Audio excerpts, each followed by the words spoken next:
This translation error cost her virginity. The device failed at the worst time. Part 1.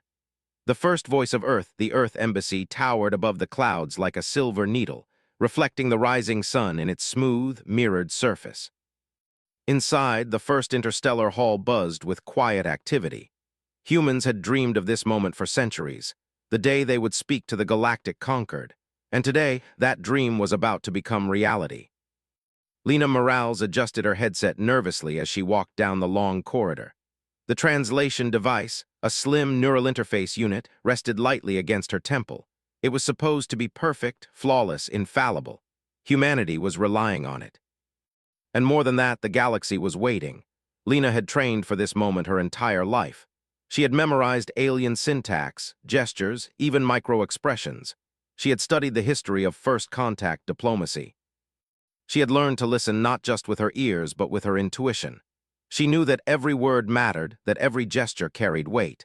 And yet, standing at the threshold of the great chamber, her hands trembled slightly. The chamber itself was larger than any human cathedral. Its walls shimmered with bioluminescent panels that displayed the vast history of the conquered's member species. Each symbol, each light, represented a civilization older than humanity, some older than Earth itself. Lena could feel their presence, watching her, judging her, measuring humanity before she even spoke. At the far end of the hall sat the representatives of the conquered. They were unlike anything Lena had seen in her studies. Some were massive, taller than a building, their skin like polished metal. Others were tiny, translucent beings whose internal organs glowed softly in the dim light. Their eyes, some multiple, some absent entirely, seemed to pierce through her mind. The chief envoy, a crystalline entity named Raxil, raised a limb, or whatever functioned as a limb, and inclined it toward her. In human terms, it was a gesture of greeting. Lena straightened her posture, took a deep breath, and began. "Greetings," she said, her voice steady but careful. "I am Lena Morales, representative of Earth. We come in peace and with curiosity, seeking friendship and understanding with the galactic conquered." The neural interface device hummed softly. It translated her words into the conquered's multiple languages simultaneously, a dazzling display of computational precision. Lena had practiced every syllable, every pause, to ensure no error could slip through. At first, the response was silence. Lena held her breath. And then the chamber erupted, or at least she thought it did. There was a sudden flare of light from the device, a strange jitter in its output. Raxil's crystal facets shimmered more violently than before. The smaller species leaned closer to their screens, whispering in tones Lena could not understand. Something had gone wrong. "Device, status," Lena whispered to herself, her hand flying to the interface. She tapped it, recalibrated, double-checked the semantic filters. Nothing. It should have been perfect. The first reply came, but not in the way she expected. The conquered interpreted her greeting as, "We submit our unclaimed status for evaluation." Her stomach dropped. That was not what she had said. That was dangerous. The rules of first contact were precise. Every word counted. Misinterpretation was not a mistake. It was a binding legal action.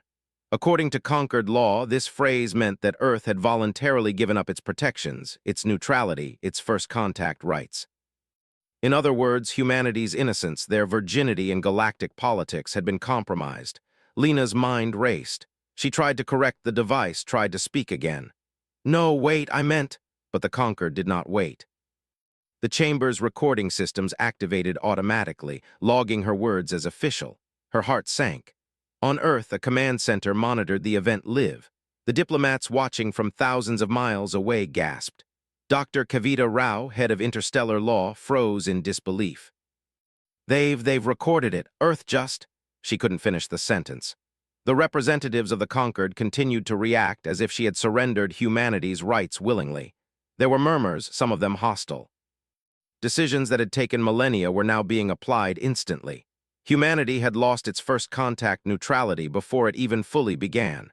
Lena stumbled back from the podium, her hands trembling. Sweat slicked her forehead. She wanted to scream, to tell them all it was a mistake, that the device had failed. But she knew the laws were literal, not interpretive. In the galaxy's eyes, she had spoken exactly what they heard. And yet, as the chamber fell into a tense silence, a strange thought crossed her mind. If this could happen once, then maybe, If she tried again, if she spoke with perfect precision, humanity could recover. Maybe they could turn this disaster into a weapon. Not a weapon of war, but a weapon of logic, law, and ingenuity.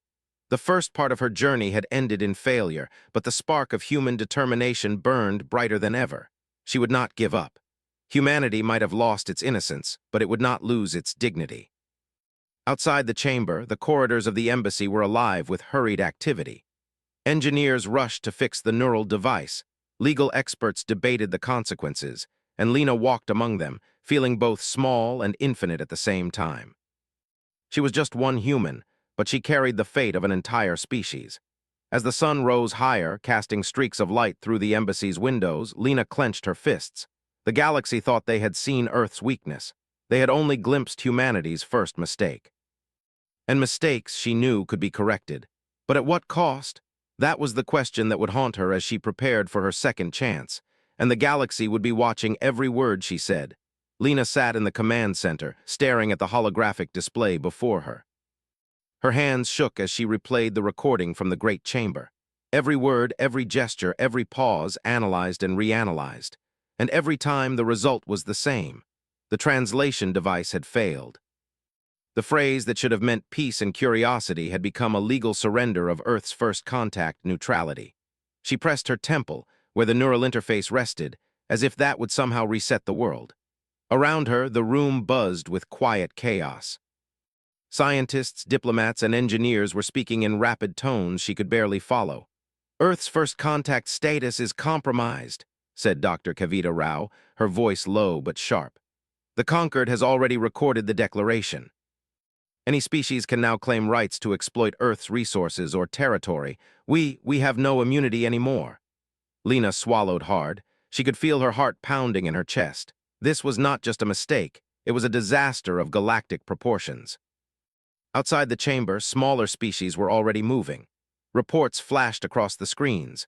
Probes entering Earth's orbit, legal filings claiming trade rights, even whispers of mining claims on uninhabited land. The galaxy was moving faster than humanity could react. "What do we do?" Lena whispered, more to herself than anyone else. Dr. Rao looked at her. "We fight this with what humans do best, intelligence, logic, and adaptability, but it's going to be a long fight, and the first step is understanding exactly what was lost."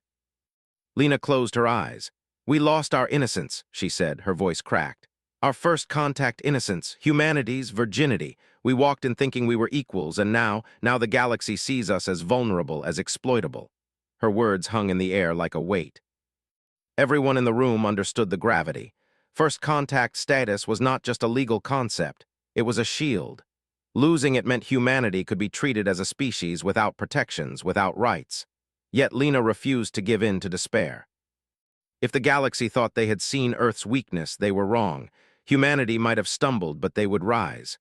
"We need to understand the laws," Lena said suddenly, her voice gaining strength. "Every clause, every precedent, every loophole. If one mistranslated sentence can take everything from us, then another can give it back. We can fight this, but only if we know the rules better than anyone else." Dr. Rao nodded. "Exactly, and we have the advantage. Humans are fast learners. We adapt. We think creatively. That's how we survive. That's how we've always survived. The galaxy may have recorded our mistake, but it has not yet seen our response." The next days were a whirlwind. Teams of engineers worked around the clock to rebuild the translation device, redesigning it not for convenience, but for absolute accuracy. Lawyers studied hundreds of pages of conquered law, looking for every possible opportunity to reclaim humanity's status. Historians researched past first contact records, hoping to find precedents that could protect Earth. And Lena, she became the center of it all. She reviewed every word she had said, every gesture she had made, and replayed every interaction in her mind. She could feel the weight of the entire species pressing down on her shoulders. It was terrifying, but also exhilarating. She had failed once, but now she had a chance to rise higher than ever. In quiet moments, she walked the halls of the embassy alone. The sunlight reflected off the silver floors, and she imagined herself standing in the great chamber again, speaking perfectly. She could feel the words forming in her mind, precise, unbreakable, undeniable. Humanity's voice would be heard, but this time it would carry strength, clarity, and power. Outside, the galaxy watched. Reports came in of other species taking advantage of Earth's vulnerability. One faction sent envoys claiming trade rights to Earth's asteroid belts. Another tried to establish a mining claim on uninhabited land in the outer colonies. Even distant stars seemed to whisper, Earth is weak. Now is the time. But Lena refused to see weakness. She saw opportunity. Humans were clever, adaptable, and resourceful. If the galaxy thought they could exploit humanity, they had underestimated the species entirely. At night, she would sit by her small quarters, staring at the stars. Each flicker of light reminded her of the vastness of space, of the countless civilizations that watched, listened, and waited. Humanity had made a mistake, but they were far from finished. And then the idea came to her.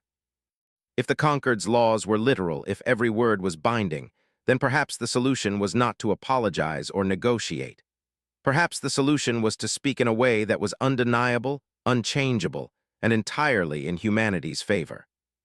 She began to draft speeches, not just in English, but in the alien tongues she had studied. She calculated every possible misinterpretation. She ran simulations with the device, testing each phrase, each gesture, each inflection.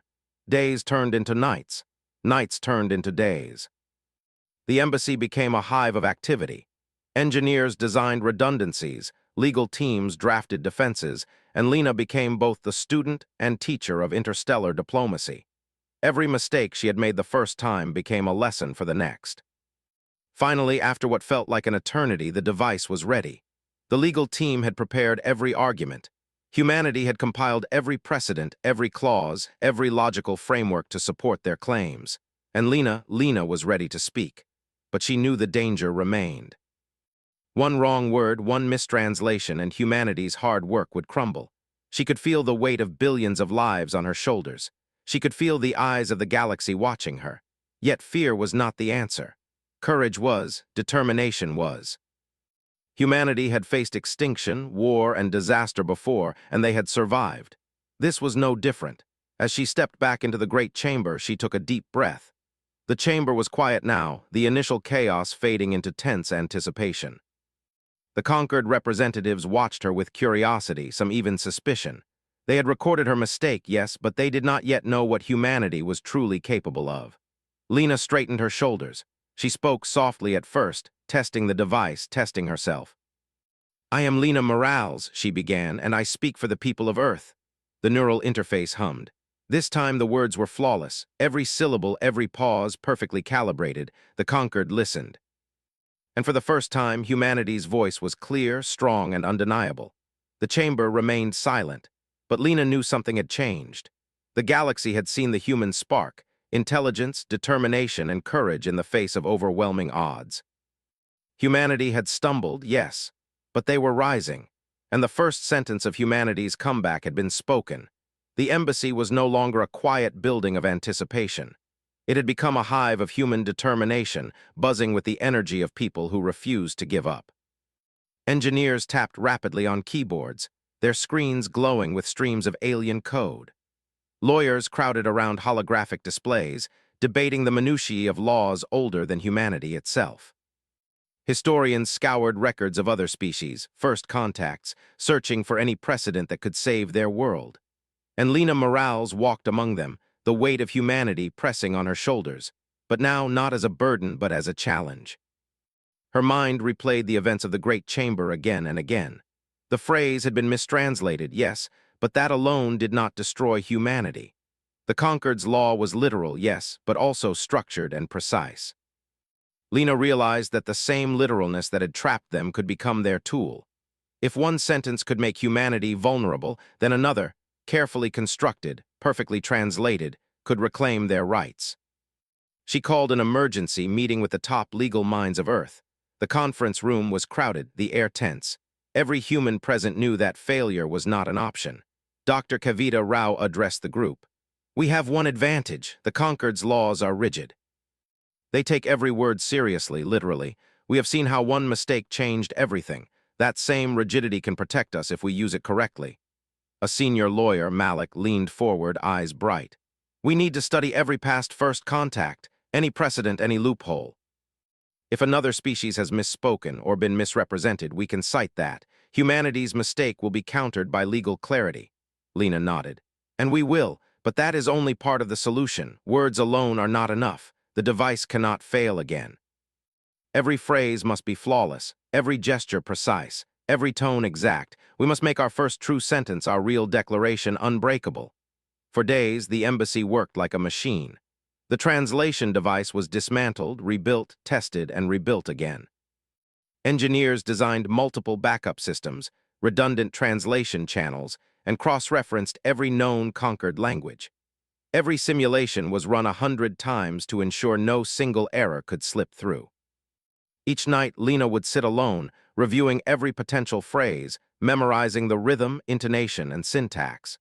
She began to think in the languages of other species, imagining herself speaking their words as naturally as she spoke English. Yet it was not just technology. Humanity's lawyers worked tirelessly, constructing a web of legal arguments that could withstand scrutiny from the most literal-minded species. They drafted clauses, cited historical precedents, and proposed logical frameworks that would turn a potential weakness into strength. Each argument was tested, debated, refined, and tested again. But amidst the work, Lena struggled. The weight of responsibility was heavy. Every failure she had made haunted her. The mistranslation, the panic, the reports of other species moving to exploit Earth. Could she truly fix what she had broken? Could she reclaim humanity's first contact innocence, or had that been lost forever? One evening, as Lena walked along the embassy's observation deck, staring at the stars, she felt a moment of doubt. The universe was vast. Billions of civilizations watched, listened, and judged. Humanity was small, young, inexperienced. The first mistake had been catastrophic. What if another mistake came? What if the galaxy had already decided that humans were weak? Then she remembered why humanity survived in the first place: adaptability. Humans had walked on continents that could swallow them, crossed oceans that could drown them, survived diseases that could kill millions, and risen again after wars that seemed to destroy everything.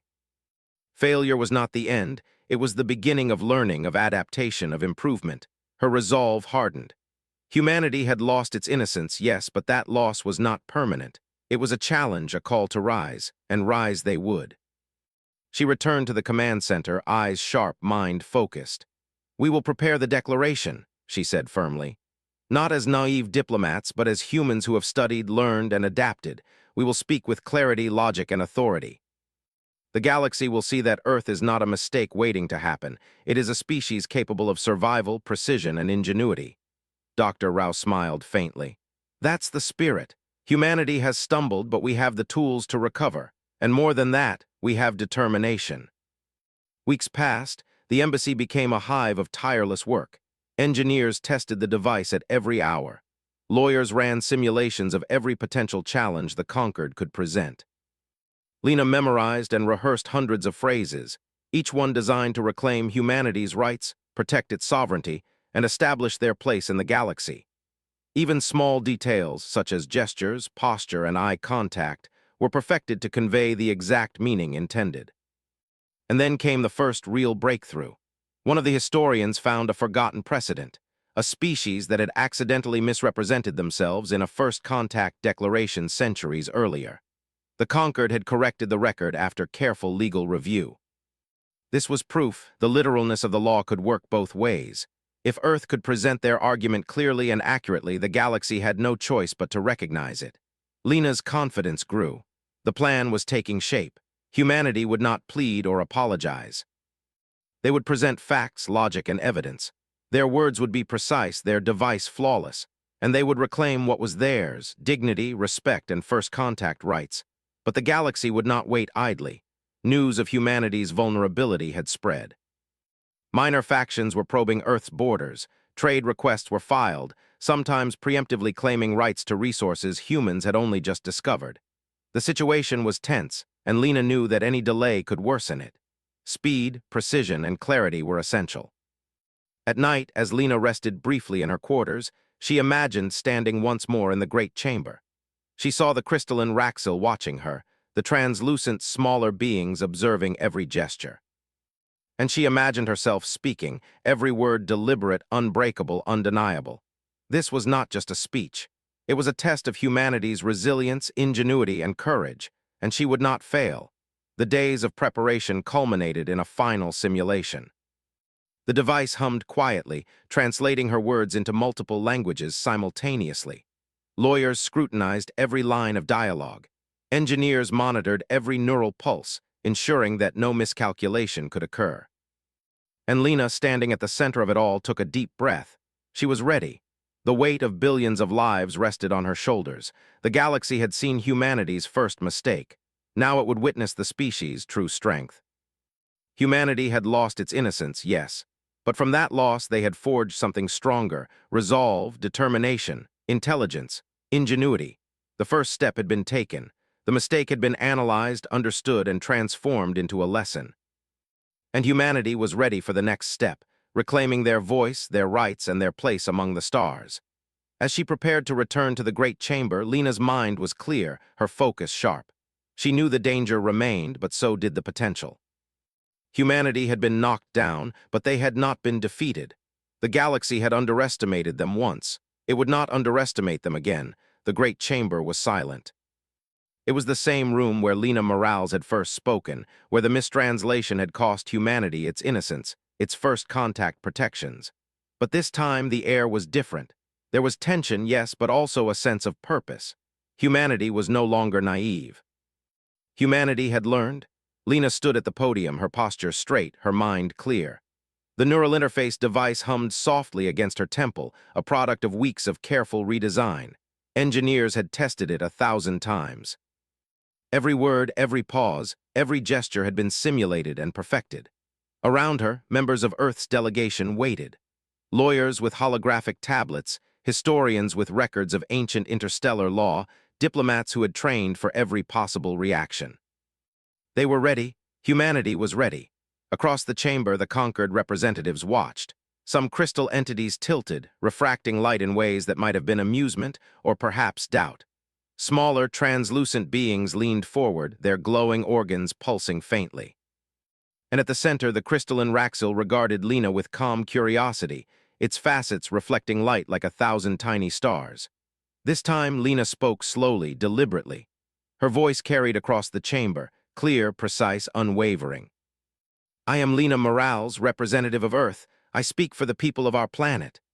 The device translated her words flawlessly, projecting them into multiple conquered languages simultaneously. Lena had memorized every gesture, every micro-expression. She was no longer just a speaker. She was a human carefully demonstrating logic, confidence, and clarity to billions of eyes.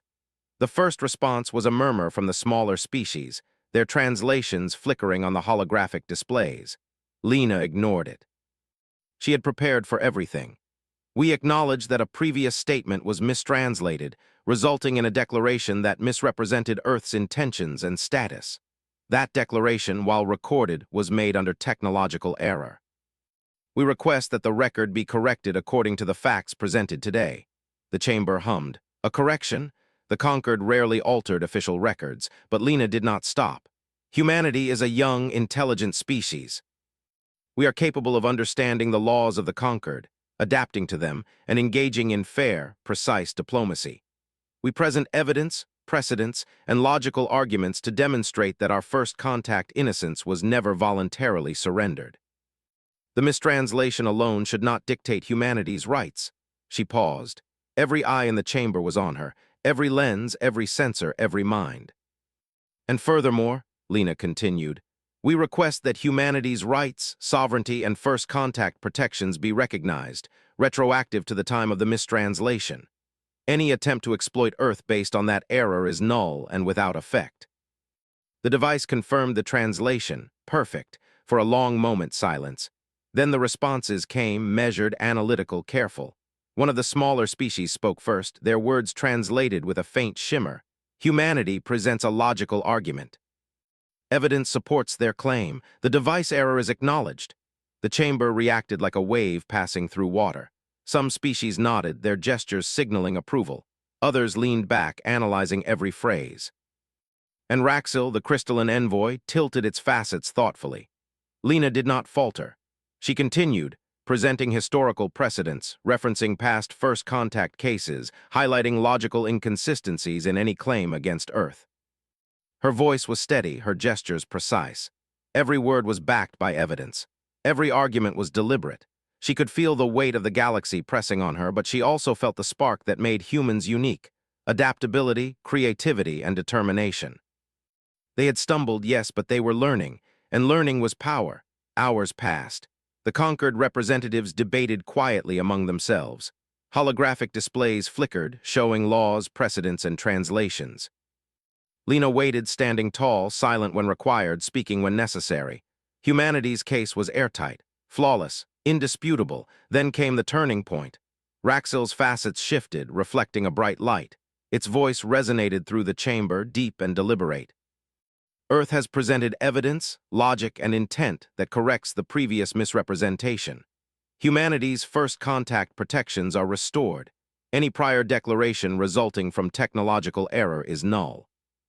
Humanity may proceed as an equal member among the conquered, with rights recognized retroactively. A wave of relief passed through the Earth delegation.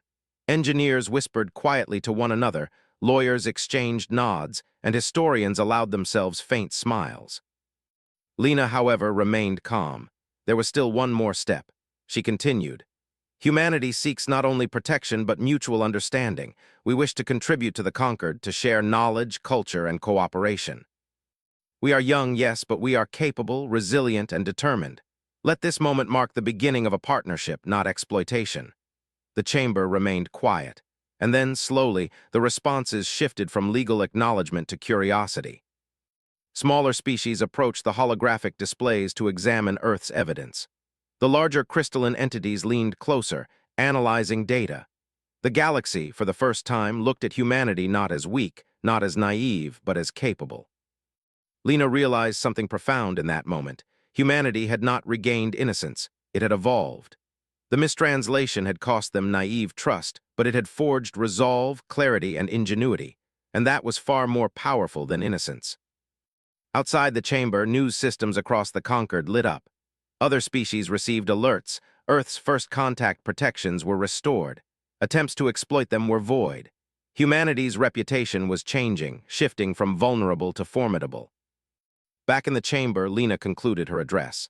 We have learned, we have adapted, and we are prepared. Let this serve as a reminder: humanity is not easily misrepresented. We are vigilant, we are precise, and we are capable of defending ourselves, not with force, but with intelligence and understanding. The chamber was silent again, but this time it was the silence of acknowledgement, of respect. Lena stepped down from the podium. Engineers rushed to her side to check the device. Lawyers whispered congratulations, and historians nodded quietly. Humanity had succeeded, not because the conquered relented, but because they had presented clarity, evidence, and intelligence in a way that could not be denied. And Lena, standing among her team, allowed herself a small smile.